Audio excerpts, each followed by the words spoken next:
परिचय। आज डिनर बहुत स्वादिष्ट है और मैं इसका बहुत अच्छी तरह से आनंद ले रहा हूं। हाँ पिताजी, मैं आपसे सहमत हूं।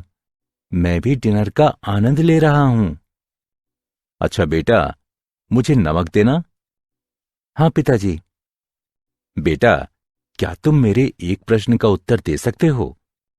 हाँ पिताजी, मैं कोशिश करूंगा। ठीक है, तो मुझे बताओ, चीनी और नमक के कणों की संरचनाएं अलग अलग क्यों होती हैं? इसका कारण अलग अलग घटक कण हो सकते हैं। बेटे, तुम्हारा उत्तर सही है, लेकिन उचित नहीं है। मैं तुम्हें बताऊंगा। प्रत्येक संरचना इन कणों के बीच रासायनिक आबंध की प्रकृति पर निर्भर करती है। चीनी के अणुओं में सहसंयोजक आबंध होते हैं, जबकि नमक के अणुओं में आयनिक आबंध होता है। ठीक है पिताजी, मैं कारण जान गया हूं और मैं इसके बारे में थोड़ा और जानना चाहता हूं। छात्रों, आज हम रासायनिक आबंध और आणविक संरचना के बारे में और अध्ययन करेंगे।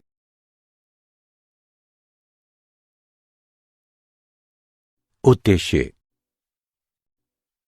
इस पाठ के अंत में आप निम्न करने में सक्षम हो जाएंगे: रासायनिक आबंध का वर्णन करना, अष्टक नियम और लुईस प्रतीकों को समझना, आयनिक आबंध का वर्णन करना, आयनिक आबंध को प्रभावित करने वाले कारकों के बारे में जानना, आयनिक यौगिकों के गुणों की व्याख्या करना, आबंध प्राचलों का वर्णन करना, अनुनाद संरचना का वर्णन करना और आबंध ध्रुवणता के बारे में जानना।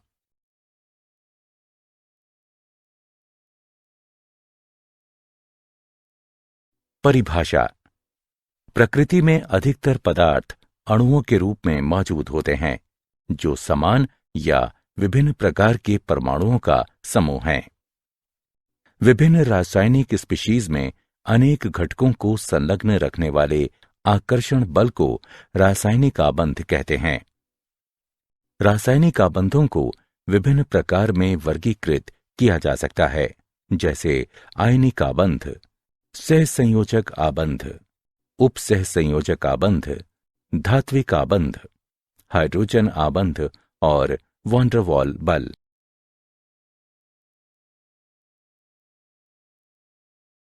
रासायनिक आबंध की कॉसेल-लुईस अवधारणा।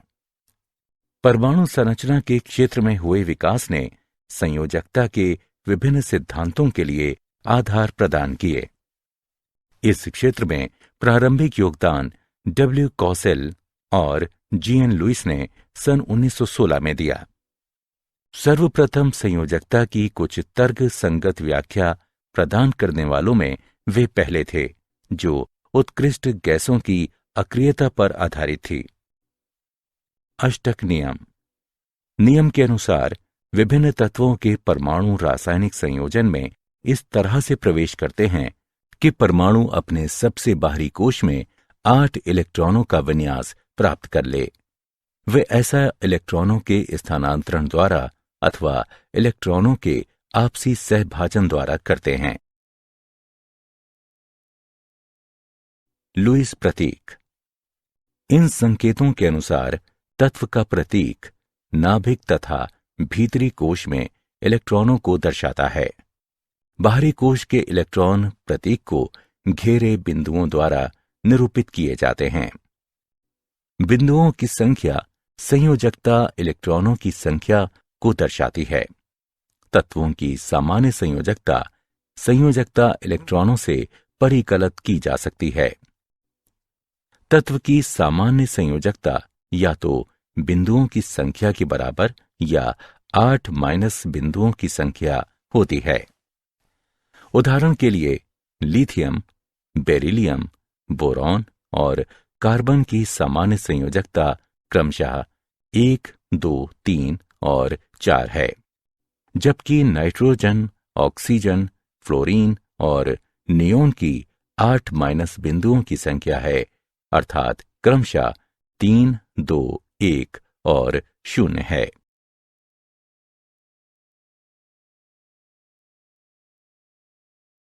लुईस प्रतीक पर आधारित उदाहरण। आइए लुईस प्रतीकों पर आधारित एक उदाहरण लें। उत्कृष्ट गैस विन्यास के साथ आयनों के निर्माण हेतु मैग्नीशियम से फ्लोरीन परमाणुओं तक इलेक्ट्रॉनों के स्थानांतरण को दर्शाने के लिए लुईस इलेक्ट्रॉन बिंदु प्रतीकों का उपयोग करें। आइए हल देखें। परमाणुओं के लिए लुईस प्रतीक हैं। Mg परमाणु उत्कृष्ट गैस विन्यास प्राप्त करने के लिए 2 इलेक्ट्रॉनों का त्याग करता है, लेकिन F परमाणु अपने संयोजकता कोश को भरने के लिए केवल 1 इलेक्ट्रॉन ग्रहण कर सकता है। इसलिए 2 F परमाणुओं को इलेक्ट्रॉन स्थानांतरण में भाग लेना चाहिए। हम इस इलेक्ट्रॉन स्थानांतरण को इस तरह से दर्शा सकते हैं।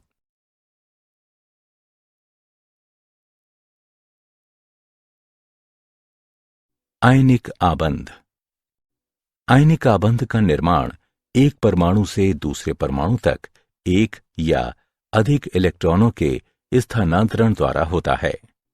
सामान्यतः इस प्रकार का आबंध एक धात्विक और एक अधात्विक परमाणु के बीच अस्तित्व में आता है। धात्विक परमाणु अपने संयोजकता इलेक्ट्रॉनों का त्याग कर देता है और एक धनायन कहलाने वाले धन आयन में बदल जाता है, जबकि एक आधात्विक परमाणु इलेक्ट्रॉनों को ग्रहण करता है और ऋणायन कहलाने वाले ऋण आयन में परिवर्तित हो जाता है। विपरीत आवेशित आयन आकर्षण के स्थिर वैद्युत बल द्वारा परस्पर बंधे रहते हैं। आयनिक आबंध को विपरीत आवेशित आयनों को बांधने वाले आकर्षण के स्थिर वैद्युत बल के रूप में परिभाषित किया जा सकता है।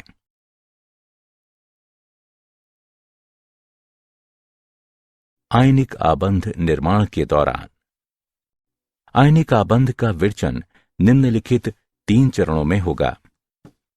प्रथम चरण, गैसीय धनायनों का विरचन। इस चरण के लिए आवश्यक ऊर्जा आयनन ऊर्जा कहलाती है।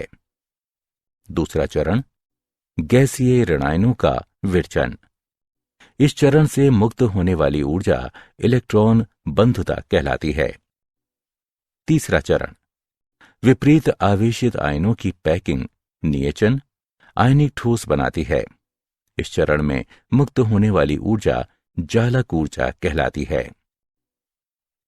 अब स्थिर आयनिक आबंध के लिए कुल मुक्त ऊर्जा आवश्यक ऊर्जा से अधिक होनी चाहिए। स्थिर आयनिक आबंध के लिए दशाएं हैं। परमाणु बनाने वाले धनायन की आयनन ऊर्जा कम होनी चाहिए। परमाणु बनाने वाले ऋणायन की इलेक्ट्रॉन बंधुता उच्च होनी चाहिए। जालक ऊर्जा उच्च होनी चाहिए।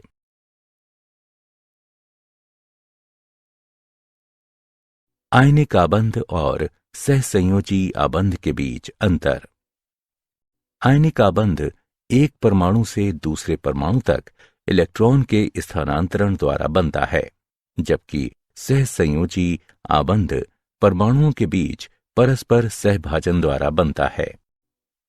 आयनिक आबंध प्रायः धात्विक और अधात्विक परमाणुओं के बीच मौजूद होता है, जबकि सहसंयोजी आबंध प्रायः अधात्विक परमाणुओं के बीच मौजूद होता है। आयनिक आबंध अधिशात्मक होता है, जबकि सहसंयोजी आबंध दिशात्मक होता है। आयनिक आबंध सदैव ध्रुवीय होता है, जबकि सहसंयोजी आबंध ध्रुवीय हो भी सकता है और नहीं भी हो सकता है। आयनिक आबंध विपरीत आवेशों के आवेशित कणों को बांधे रखता है, जबकि सहसंयोजी आबंध प्राकृतिक कणों को बांधे रखता है। आयनिक आबंध में बहुकता नहीं दिखाई देती है, जबकि सहसंयोजी आबंध एकल या द्वि या त्रि आबंध हो सकते हैं।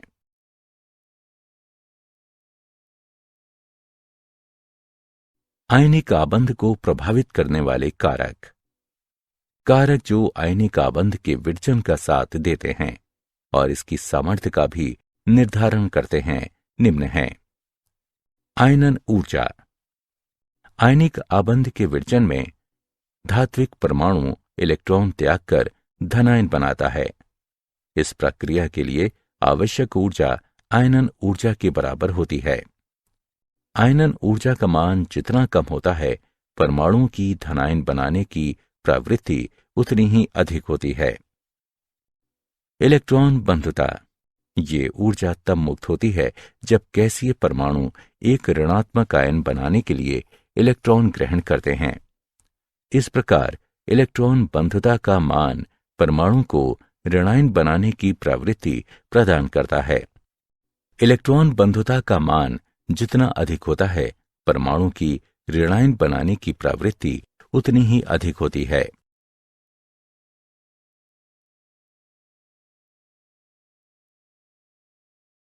जालक ऊर्जा।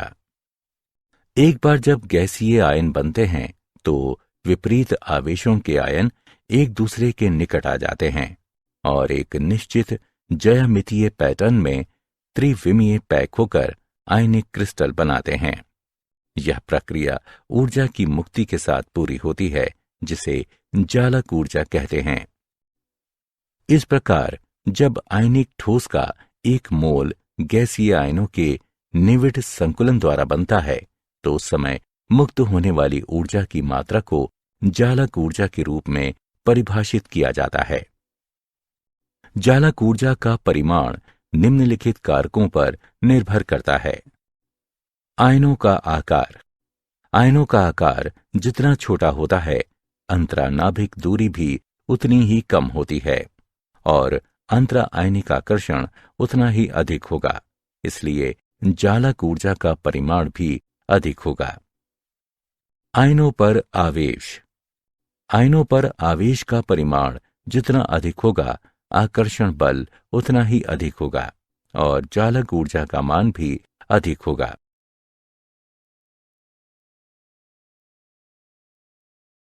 आयनिक यौगिकों के गुण। आयनिक यौगिकों के सामान्य गुण निम्न हैं। ये ठोस अवस्था में विद्युत के कुचालक होते हैं, लेकिन गलित या घुलित अवस्था में विद्युत के सुचालक होते हैं। आयनिक यौगिकों के बीच की रासायनिक अभिक्रियाएं अपने जलीय विलयनों में सुसज्जित आयनों के बीच संयोजन में शामिल होती हैं। ऐसी अभिक्रियाएं आयनिक अभिक्रियाएं कहलाती हैं। प्रायः आयनिक यौगिक क्रिस्टलीय ठोसों के रूप में होते हैं। इनका गलनांक और क्वथनांक अधिक होता है। इसका कारण विपरीत आवेशित आयनों के बीच बहुत शक्तिशाली स्थिर वैद्युत बल है। ये जल और अन्य ध्रुवीय विलायकों जिनका परावैद्युतांक अधिक होता है, इनमें घुलनशील होते हैं। ये अध्रुवीय विलायकों में अघुलनशील होते हैं।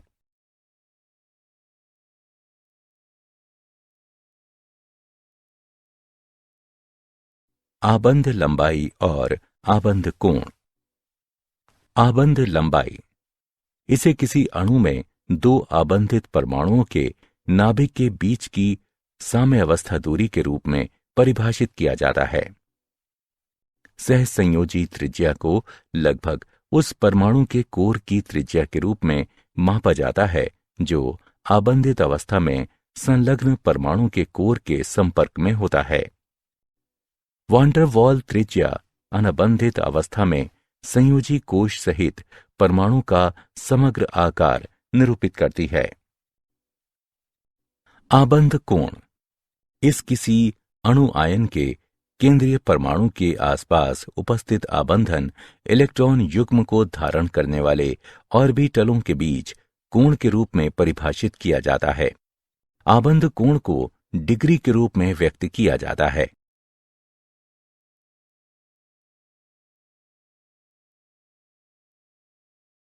आबंध एंथैल्पी और आबंध कोटि। आबंध एंथैल्पी। इसे गैसीय अवस्था में दो परमाणुओं के बीच एक मोल के विशिष्ट प्रकार के आबंधों को तोड़ने के लिए आवश्यक ऊर्जा की मात्रा के रूप में परिभाषित किया जाता है। आबंध एंथैल्पी का मात्रक किलो जूल प्रति मोल है। आबंध कोटि किसी अणु में दो परमाणुओं के बीच आबंधों की संख्या आबंध कोटि कहलाती है। आबंध कोटि के बढ़ने के साथ साथ आबंध एंथैल्पी बढ़ती है और आबंध लंबाई घटती है।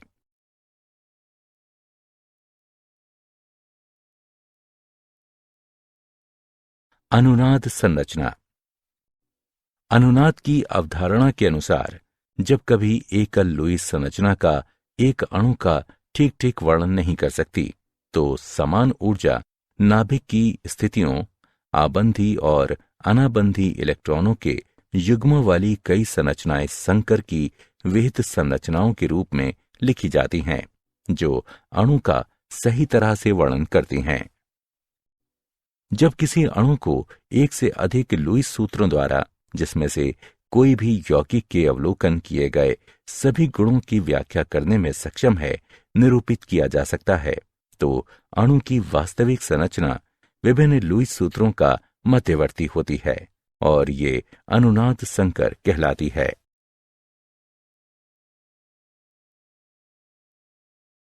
आबंधों की ध्रुवता। आयनिक आबंध में धनायन इलेक्ट्रॉनिक घनत्व को अपनी तरफ प्रतिकर्षित करके ऋणायन के इलेक्ट्रॉन अभ्र को ध्रुवित करते हैं। इसके कारण आयनिक आबंध में सहसंयोजक लक्षण विकसित होते हैं। धनायन का आकार जितना छोटा होता है, इसकी ध्रुवण क्षमता उतनी ही अधिक होती है। आभासी उत्कृष्ट गैस विन्यास वाले धनायनों में उत्कृष्ट गैस विन्यास वाले धनायनों से अपेक्षाकृत अधिक ध्रुवण क्षमता होती है। ऋणायन का आकार जितना बड़ा होता है, इसकी ध्रुवण क्षमता उतनी ही अधिक होती है।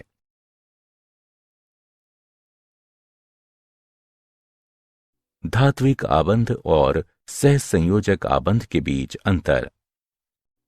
चलायमान इलेक्ट्रॉनों के बीच आकर्षण बल और धनात्मक अष्टियां एक साथ मिलकर धात्विक आबंध बनाती हैं, जबकि एक ही या अलग अलग तत्वों के संयोजी परमाणुओं के बीच इलेक्ट्रॉनों का परस्पर साझेदारी सहसंयोजक आबंध कहलाती है। धात्विक आबंध आदिशात्मक होता है, जबकि सहसंयोजक आबंध दिशात्मक होता है। धात्विक आबंध कमजोर आबंध है, क्योंकि चलायमान इलेक्ट्रॉन एक साथ अनेक अष्टियों द्वारा आकर्षित किए जाते हैं, जबकि सहसंयोजक आबंध मजबूत आबंध होता है, क्योंकि आबंधित इलेक्ट्रॉन युग्म दो नाभिकों द्वारा मजबूती से आकर्षित किए जाते हैं।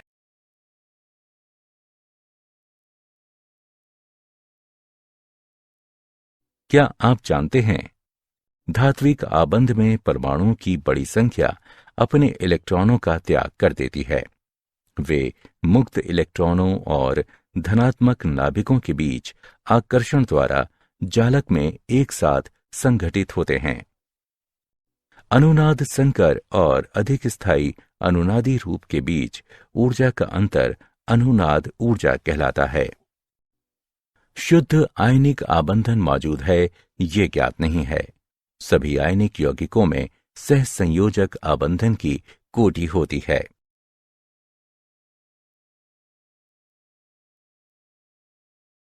सारांश।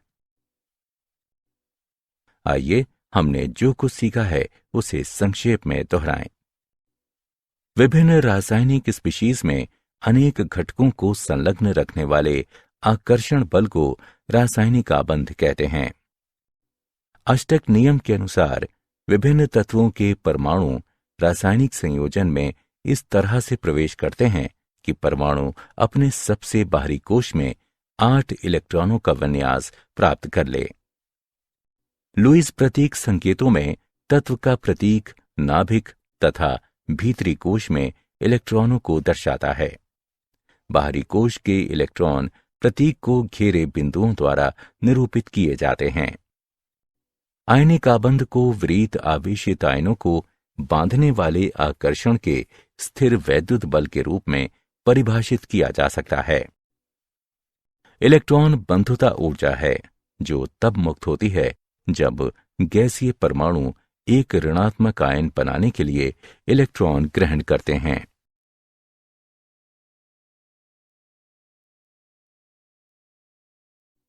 जब आयनिक ठोस का एक मोल गैसीय आयनों के निविड संकुलन द्वारा बनता है तो उस समय मुक्त होने वाली ऊर्जा की मात्रा को जालक ऊर्जा के रूप में परिभाषित किया जाता है।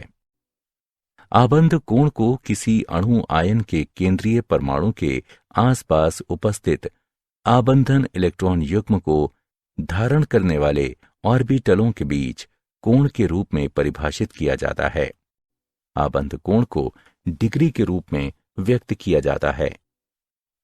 आबंध एंथैल्पी को गैसीय अवस्था में दो परमाणुओं के बीच एक मोल के विशिष्ट प्रकार के आबंधों को तोड़ने के लिए आवश्यक ऊर्जा की मात्रा के रूप में परिभाषित किया जाता है।